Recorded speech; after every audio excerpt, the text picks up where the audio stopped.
Welcome to Muja United Kingdom, and welcome to today's Explainer.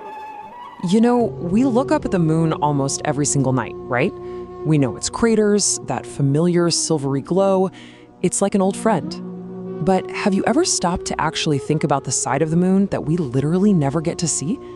Today, we're diving deep into a place so mysterious, so incredibly isolated, that it completely challenges our understanding of our closest celestial neighbor. We're talking about the dark side of the moon. It's kind of a mind-bending question when you really sit with it.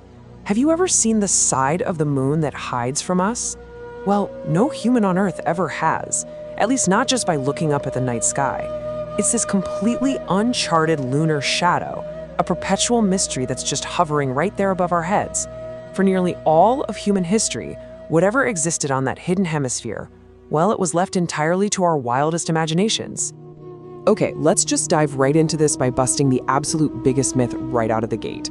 Pop culture loves to call it the dark side of the moon, which kind of implies that it's plunged into this eternal pitch-black darkness.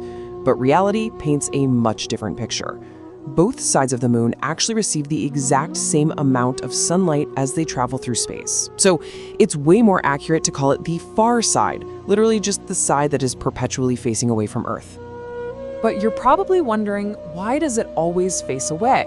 Well, this brings us to a really cool astronomical phenomena known as tidal locking. Tidal locking happens when a celestial body, in this case our moon, takes the exact same amount of time to rotate on its own axis as it takes to complete one full orbit around its partner, which is the Earth. Basically, over billions of years, the gravitational pull between the Earth and the moon has hit the brakes on the moon's spin. The math here is honestly just wild. It takes exactly 27.3 days for the moon to complete one full orbit around the Earth. And at the exact same time, it takes exactly 27.3 days for it to complete one rotation on its own axis. So because this mathematical dance is so perfectly synchronized, the moon is basically locked in place from our perspective here on Earth. That far side is just forever hidden from our view. So because we couldn't just look up and see this hidden face, we actually had to go there. Our historical journey kicks off back in 1959. That's when the Soviet Luna 3 probe swung right around the back of the moon and snapped the very first, kind of grainy photographs of the far side. Humanity finally had eyes in the dark. Fast forward to 2019, and China's Chang'e 4 mission pulled off the impossible by actually landing a rover on that rugged surface. And as for the future, we're talking about building permanent lunar bases and massive radio telescopes out there. You know, when those first Luna 3 images came back to Earth in 1959, scientists were absolutely floored by what they saw. The visual contrast is just stunning. On the near side, the one we're all used to seeing, you've got this relatively smooth surface dominated by large, dark spots. We call those Maria, which are essentially these massive, ancient, dried-up oceans of basalt lava. But the far side? Man, it's a completely different world. It is heavily battered, densely packed with craters on top of craters, and there's very, very minimal Maria. I mean, it looks like it belongs to an entirely different planet, which naturally leads us to the ultimate question. I mean, they are the exact same moon, right? Formed at the exact same time in the exact same environment. So why the extreme difference? Why does one side look like smooth, dark plains while the other looks like a beaten-up golf ball? It's honestly one of the most massive geological puzzles in our entire solar system. Scientists have been working really hard to figure this out, and the prevailing theories are super fascinating. First off, we have to look way back to the early days of our solar system. Back then, a young Earth was incredibly hot. This massive glowing planet radiated intense heat that essentially baked the near side of the moon. This intense heat melted the rocks on the near side, which allowed liquid lava to flow really easily across the surface, smoothing it all out and creating those dark Maria. Meanwhile, the far side, which was facing the freezing void of space, remained much cooler. Its crust thickened up, preserving pretty much every single impact crater. On top of all that, our Earth actually acts as a physical shield, blocking intense solar winds from battering the near side, while the far side is just left totally exposed to different environmental factors over billions of years. Section 2, Mysteries of the Lunar Shadow. Let's get into it. So, beyond just being covered in all those craters, the far side actually hosts some of the most extreme geological features we know of. Chief among them is the South Pole Aitken Basin. And listen, this isn't just your average crater. It is literally the solar system's largest and oldest known impact crater. It's this massive, ancient scar from a violently huge collision that happened billions of years ago. To truly wrap your head around the sheer scale of this thing, look at this number, 2,500 kilometers wide. To put that into perspective for you, this single crater is so unbelievably massive that you could take the entire country of Pakistan, drop it right inside, and you would still have room to spare. It just completely dominates the lower hemisphere of the far side. But here's the thing, it's not just the width that's baffling, it's the depth and what's hiding underneath it.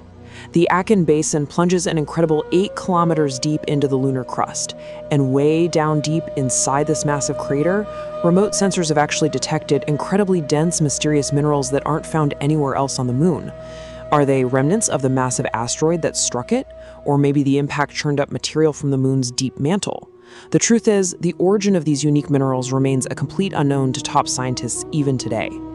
Now, moving away from the geology for a second, the far side possesses another really unique quality that makes it incredibly valuable to scientists. It is the ultimate quiet zone. Think about how incredibly noisy Earth is.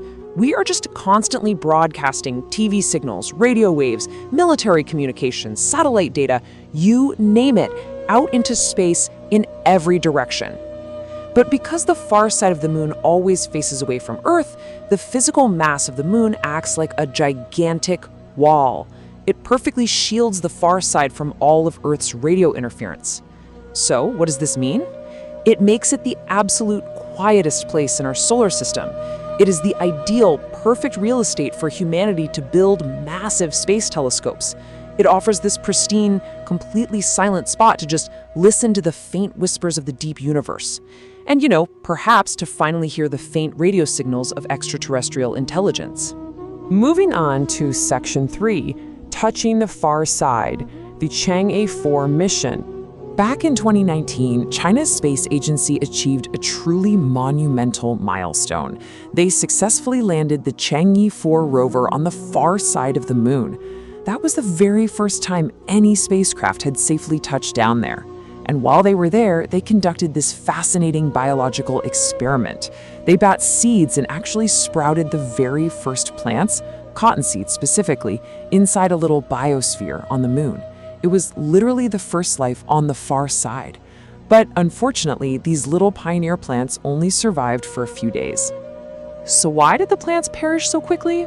Well, it comes down to the brutal reality of the lunar environment, which is dictated by entirely extreme temperatures. Because the moon lacks a protective atmosphere to regulate heat like we have on Earth, the temperature swings are just beyond extreme. During the long lunar day, temperatures soar to a blistering 120 degrees Celsius. But as soon as the sun sets, the temperature plummets to a freezing negative 190 degrees Celsius. These wild, extreme shifts make the lunar surface a brutal dead zone where almost nothing can survive for long without some seriously heavy, specialized protection. And that brings us to our final segment, Section 4, Reality over Conspiracy. Look, it is just human nature to fear what we cannot see.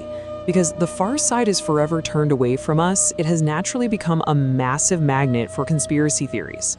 For decades, you've probably heard the rumors circulating about secret alien bases operating in the perpetual dark, or folks claiming that space agencies like NASA are intentionally hiding photographs and keeping the quote-unquote truth from the general public.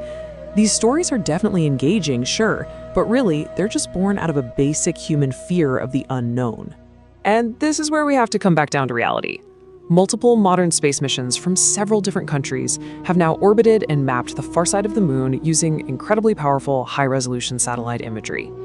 The evidence is clear, and it's totally publicly available. There are no hidden alien bases, there are no sci-fi horror secrets lurking in the shadows.